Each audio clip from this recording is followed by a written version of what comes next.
Nice helpful tip. If you do a lot of BDM or JTAG, um, to make yourself a nice set of wires that very easy to make your connections with. Uh, Instead of using this, stranded ends where you twist it and you solder it, you tin it.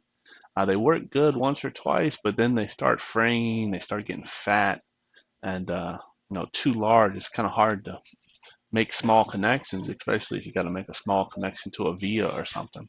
So what I like to do is whenever I'm trimming like capacitors or resistors, I'll keep these little leads, like if I can pick one up here.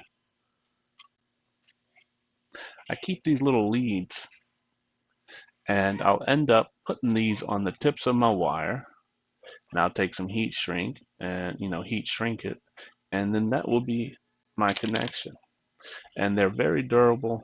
They're very easy to solder, even to the tiniest of little components or vias. Um, and it makes everything just last a lot longer.